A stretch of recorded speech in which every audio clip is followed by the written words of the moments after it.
Hi, I'm Carol Ann Tutera. My friends call me Kat, and I've been referred to as an ambassador for aging. Today we have a fabulous guest host, Gary Singer, who's a nationally syndicated columnist himself, radio host, and a board-certified lawyer.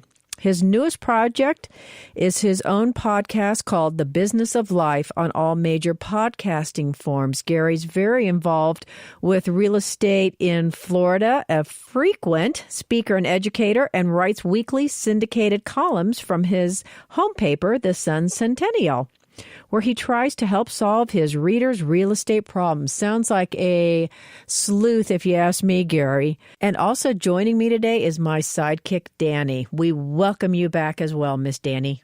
So tell me about the business of life. What's your philosophy and your take on that? Sure. Well, I've done the syndicated column now for, 9 years plus, and the radio show for 8. And, I find myself always talking with lawyers about lawyer things, real estate about real estate things. And then I realized recently, actually, from someone my nephew went to buy his first house. And as I walked him through it, I realized that it's good to have someone in the biz. I was able to save him some money and make things go easier for him. And then I realized, if I went out and spoke to people about what they're great at, about what they do every day, but what other people only do once in a while, we could almost make it like they know someone in the biz. Whether it's going to the dental hygienist, buying title insurance or a house, whether it's what to do when you get into a car accident, anything like that, what to do when you get older, what to do when you need to see a doctor. I'm trying to let them know what the insiders know, almost like they got an uncle or maybe a cousin in the biz to let them know how to live their business of life. Because, there's part of life that's fun and part of life outside of work you do have to treat as a business. So that's the idea behind the podcast, and it's getting off to a great start. Thanks for asking. Yeah, you're most welcome. That's really interesting because I never thought of my life outside of my work hours as a business opportunity. Well, it is if you think about it. It's not really a business opportunity, but you are kind of running a business, right?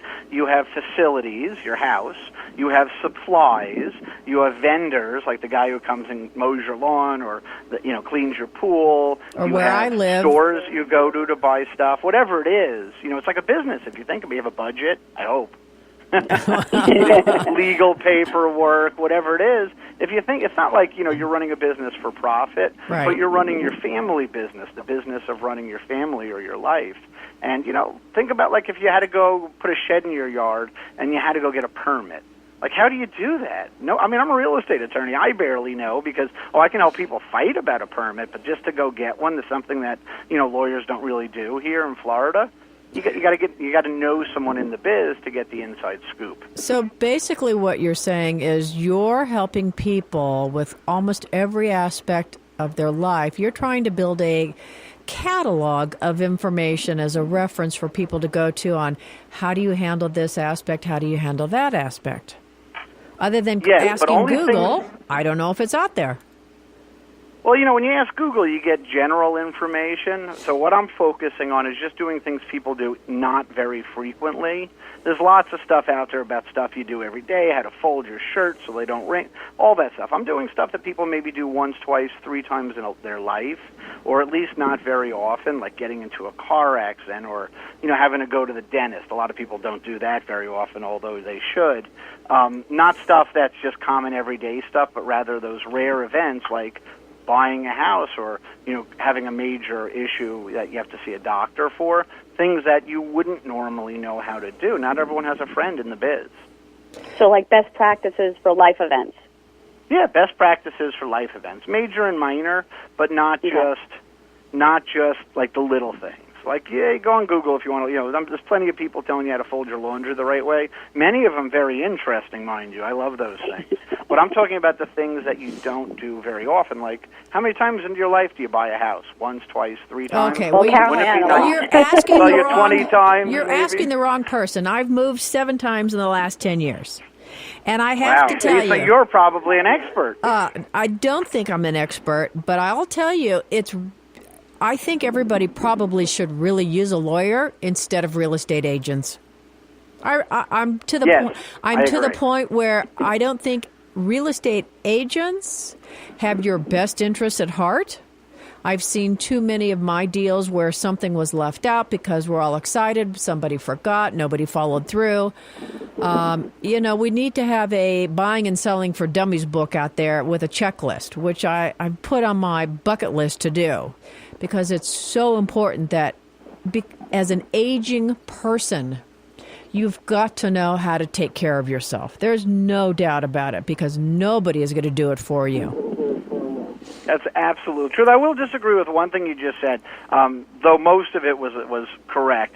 But you said that you don't think that the real estate agents or the realtors have your best interest at heart. And I know a lot of realtors, and the large. I mean, there's always bad apples, right? But the large majority of them do have your best interest. The problem is when they become super savers, when they try to do someone else's job, like the real estate attorney. That's when you have the issues. A realtor's job is to help you market and sell your house for the best price and then stop, or find the right house for your situation and help you negotiate the best price.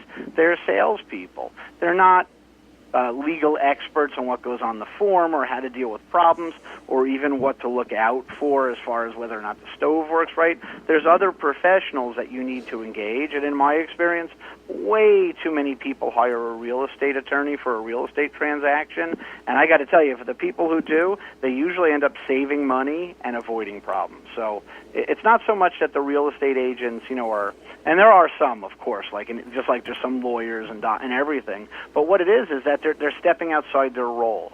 Everyone has a part to play in the dance that is buying a house, and when one person's doing two people's spots, they end up stepping on everyone else's toes. Totally agree with you. I think salespeople is a great name for real estate agents. That's their legal name. They're actually called a real estate sales agent legally here in Florida. Wow. Well, that I would agree to. Absolutely. See, the problem is that too many people think that they're there to do more than that, even some of the real estate agents. And the reality is not only should they just do what they do, which is, help you do the things I said, but by trying to do too much, you're kind of not helping. The very best real estate agents I know, and there's some really great ones out there, know exactly what their role is. They focus all their energy at that, finding, buying, and selling properties at the best prices, and they let the other people do what they're supposed to do. So next time, you make sure you find a real estate agent that recommends a real estate attorney, you'll have a lot better experience. And I've never even thought of asking the real estate agent to recommend a real estate attorney, although it just sort of makes sense to make sure all the T's are crossed and the I's are dotted. I mean, you're only spending $500,000 or $1 million. Why would you want an attorney to check the contract, right? I totally agree. Yeah, you got a point there.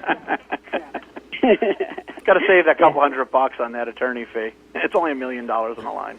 But that's what people think. It's a shame, and it's hiring an attorney. I know this isn't really a topic, but it is one of my pet peeves. Hiring an attorney for a real estate transaction is a lot less expensive than everyone thinks it is. I'm not going to say on the air, but I always get surprised because it's different in every state, but it's a lot cheaper than people think.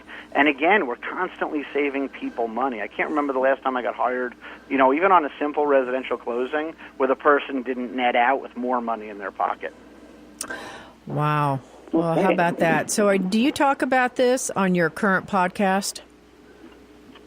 I talk about it a little bit on my podcast, but we talk about other legal issues and legal news and review, which is now also a podcast, but which is also a actual radio show that's weekly that I co-host. So we do talk about on that, and I speak about it a lot in my column, which you can find. It's actually syndicated, Ask a Real Estate Pro, through the McClatchy Tribune syndication service, and here at my home paper at the Sun Sentinel. But you can just Google Gary M. Singer, Ask a Real Estate Pro, and you'll find a bazillion or two articles on about every real estate question answered in plain English that's out there. Oh, like my neighbor's dog is barking too loud kind of question? Yeah, you name it. That was 3 months ago, yep.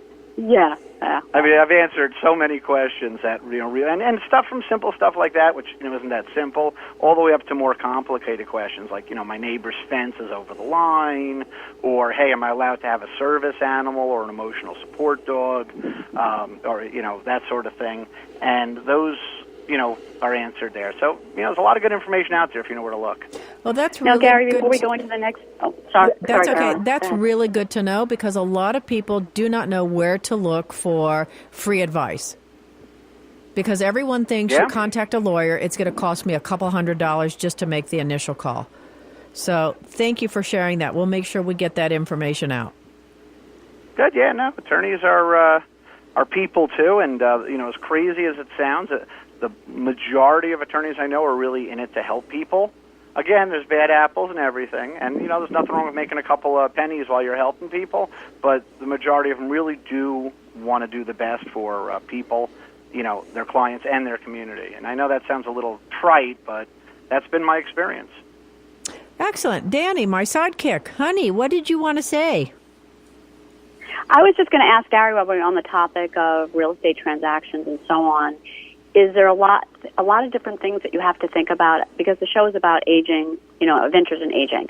So is there anything different, Gary, that you would recommend that when someone's maybe 60 or 70 selling a house, that you would recommend that they think about before they sell a house or buy a house, or other than just contact an attorney? Is there special considerations that have to be made as you age and are involved in these kinds of transactions, like making sure your house is protected by an estate, or whatever trust or so on? Yeah, it's a good question. There really is. I do want to point out briefly that I'm a Florida licensed board-certified attorney, so I can only comment as to Florida law. These laws are similar, but if you're not in Florida, you should talk to a practitioner in your own state about anything I say. But that honey, with that accent, that is not a Florida accent. We know you came elsewhere. It wasn't originally. It is the sixth borough, let's face it, so... like everyone else, or half of everyone else in South Florida, I'm actually originally from New York, but I've been down here for more than half my life at this point, so I'll call myself proudly a South Floridian. But yes, there is. There's ages and stages in life, right? So you have to look at what your goals are and what fits your life.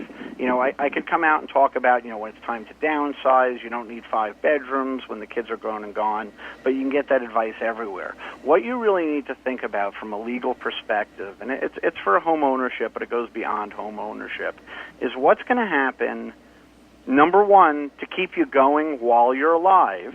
Okay, and people are living longer and longer. And also, what kind of mess or not mess would be the hope are you going to leave for the people you care about?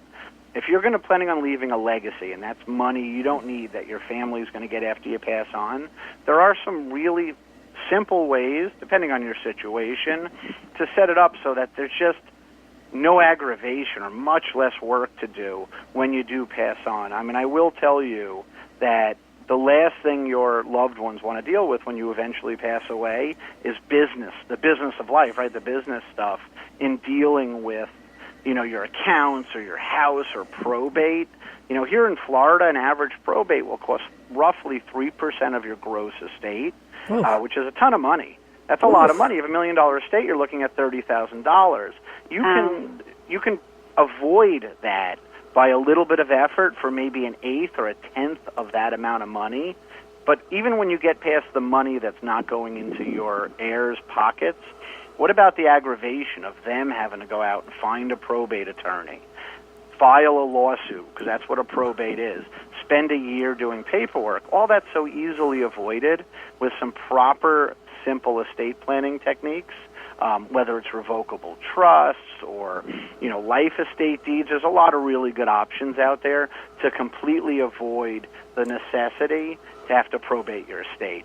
So that's one thing they're going to look at. And you asked me about real estate, so I say it in that, is how you title real estate, whether it's owned, for example, by your revocable trust, whether you put one of your children's name on the deed with you, or in as equal owners, or whether you do it in a way that they only get the property after you pass away. Do you want to put them on there where they have to have decision-making authority, or do you want to put them on there so you can cut them out whenever you want? In other words, do you vest their interest or not? These are all things you should be thinking about, and you're also going to want to think about financing.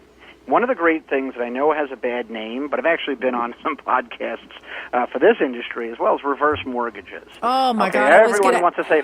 I was going to ask you about that. they have such a bad rap, okay? Reverse mortgages, first of all, are not that old. They're, 40 years old of actual use, less than 40 years old. They've been reformed twice at least major reforms and a lot of more minor ones. They're not what the reputation gives. But that being said, okay, so in other words, they can be a fantastic tool for certain people. That being said, they can be a fantastic tool for certain people in certain situations. So when is a reverse mortgage not good for you? Okay, and just so the people listening understand, a reverse mortgage is where the bank gives you a bunch of money and you don't make any payments. The interest grows, and when you pass away, or when you and your spouse passes away, then they can foreclose or take the property back in order to get repaid what's owed to them. Or, frankly, your family members can just sell the house and pay them what's owed to them. But you're not making principal and interest payments while you're alive and living there, so your cost of living is a lot cheaper.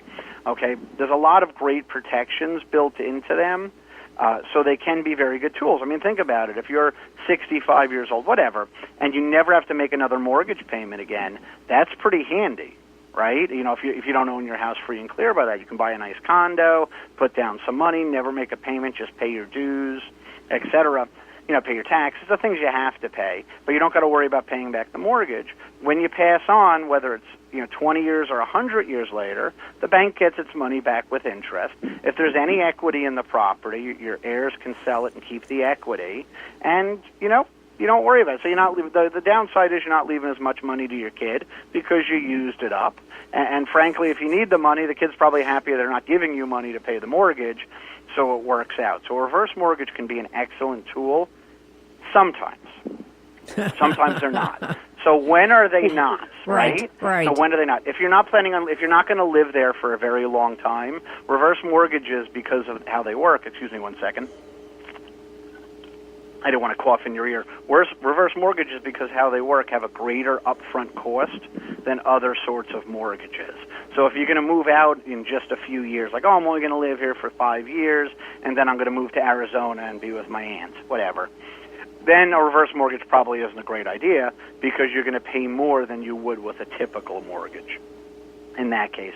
So short term, not a great idea. Sometimes, depending on your age, there might not be enough money coming out of it. So you do have to weigh that out. And frankly, if your family members have special conditions, maybe you have a relative or a child with special needs where you do need to leave legacy money for them, it might be better to find a way now, maybe buy a little less house, but have some equity later. So it's very situational, but generally speaking, they really are pretty good products when not abused. Like medicine, right? Medicine's great when you don't abuse it. So it's a tool. You want to go, if you're going to buy a house, especially if you're older, you want to go to a lender, if you need to use one, who has a lot of tools on their tool belt. What's the expression? For a carpenter, every problem's a nail and every solution's a hammer, or whatever it is, right? If that's your only tool, you want to go to someone who can give you a conventional mortgage, an FHA mortgage, maybe a line of credit if that's what you need, a reverse mortgage, all of the different choices, and then match them to your situation. Never fall for, hey, I can press a button on an app and financing magically appears with some handsome guy that's going to, tell me how to bake a cake. It's just not reality. There is no one-size-fits-all when it comes to growing older, especially not with, I'm sure not with your health, you know better than me, but certainly not with your finances. Right. So you need to consider different things, though. So speaking of aging, and how do we handle aging parents with their finances? Because we seem to be a large population in the 60s right now with aging parents, and there really is no rule book of what to do because even the parents are living longer. So how do we deal with them with their aging and try and get them to give up control of their handing out money to everybody and all these scam phone calls and emails and people who knock on their doors? Yeah, I'll tell you, it's a very good question. So the most important part of getting ready is being prepared to get ready. It's such a lawyer answer, right? Belts and suspenders. So most of the good, or it's never too late, I want to be clear about that, but a lot of the good you can do in preparing for your parents to get elderly is as early as possible. So, for example, if they're not very, you're worried about their health and they don't have a ton of money, but they do have some money, you can go to an elder lawyer. It's called elder law. It's a specialty. Okay, and if you're in the situation, you need to, and you can do benefits planning to try to make sure they have enough benefits through the government if they need inpatient care for long periods of time without, maybe giving up all of the money they have to the government to get the care, or, in other words, becoming broke before they get the assistance. There are some good methods to keep that money in the family. There's also, for example, if you're afraid, mom's going to deed away the house, there's ways to put your name onto title in the property with her so she can't, where you don't have any current liability if someone slips and falls and gets hurt.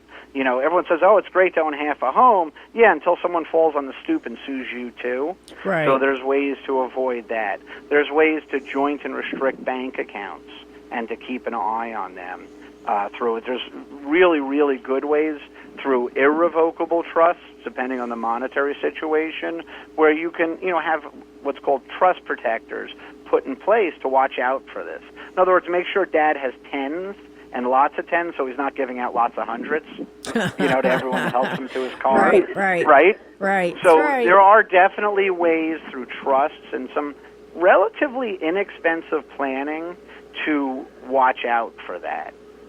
Okay. There really are. But you do need to speak to the appropriate professional. If your worry is that your parent's going to require care and they're not going to be able to afford it, in other words, they're going to be forced to go broke and just unable to get government assistance, speak to an elder law attorney. They can really help out a lot. You'd be amazed at what they can do. And I'm not one. I actually refer to them. It's a fantastic area of law to help make sure people get the right benefits, whether it's veterans or through the federal government or state government, so they can be cared for. I mean, inpatient, care, not hospice or anything like that, just inpatient care starts at like $10,000 a month. It's incredibly expensive. It is. $120,000 a year, but there's lots of good government benefits and methodologies that can be used with these elder law attorneys to get people into the better places at the right price. So it's very important to get ahead with that. You may want to consider, if your parents aren't too old, long-term care insurance. That's one of the things that people constantly don't look at.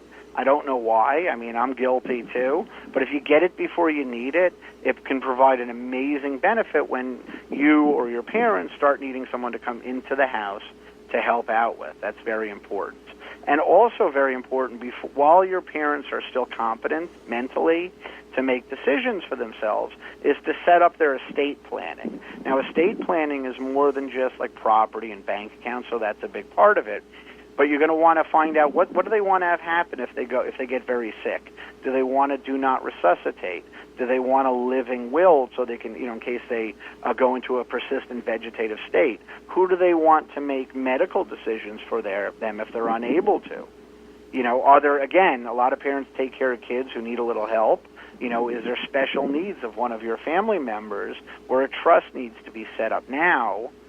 So that way when Dad, who's always helped out with, whoever, the black sheep or whatever, or the person who's disabled and need help, whatever it is, that there's a mechanism put inside so that person doesn't become lost, in the system or whatever it is. So the key really is to face the horrible reality that we're all going to die someday and plan for it now. Right. It is. I mean, no one wants to face it. It's horrible. Who wants to think about that? But, you need to, because if you don't, you're doing such a disservice to the people you care about when they're spending money out of their pocket, when they're running around to lawyers when they should be grieving, with people that care about them, that sort of thing. And plus, to live your life a little cleaner and easier later because you did the planning now. It's very, very important. And Gary, do you think it's important to have a power of attorney for elderly parents? Yes and no. And again, I'm speaking of Florida law. Power of attorneys are extremely powerful tools. So what a power of attorney does, so people, I'm talking about what's called a durable power of attorney here, is they let you, as an agent, stand in someone else's shoes for all business purposes. You can write their checks. You can sell their house. Now, you can limit them, too, mind you, but I'm talking about the full one. You can do anything legally just about that they can do. That's great if there's complete trust, there's no issues, and they do need the help.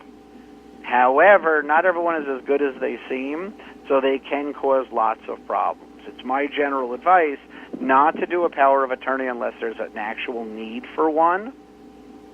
And once there is, then they can be a great tool. Because it does come a point where mom or dad can't handle their business affairs, and you need to step in. So it's not a bad idea in that situation. But, you can also do things like set up a joint bank account. That way you can step in and help mom write her bills. Stuff like that. Put yourself on as additional contacts for other things that might be important. That way when dad needs to call Comcast because, HBO isn't going and he wants to watch Game of Thrones, you can get on the phone and they know who you are. And those are things that little things that people don't think about. But try calling Comcast for someone else or any company for someone else. See how quickly they talk to you. They won't. Well, unfortunately, you're right. And unfortunately, we're running out of time. And we ask everybody 2 things before they get off. So where do you find your joy and excitement in life? Where do I find my joy and my excitement in life? Well, yes. My excitement, I'm a practicing attorney. My life's exciting enough at work. My joy is in my family. Oh, very nice. And how do you feel you are embracing aging? Well, yeah. Poorly. No, it's funny you say that. I can live without the aches and pains, but frankly, I've earned my grays. And it's all about ages and stages. I don't mind getting old. I just hope I do it without too much hardship. There you go. Thank you for the great advice. We're very glad you were on here to share your information with everybody. You gave a lot of great information for us to listen to again. Thank you both again. My pleasure. It's great talking to you. Thank you. Thank you very much. Bye. Bye-bye. Until we meet again, be happy, be safe, and be groovy.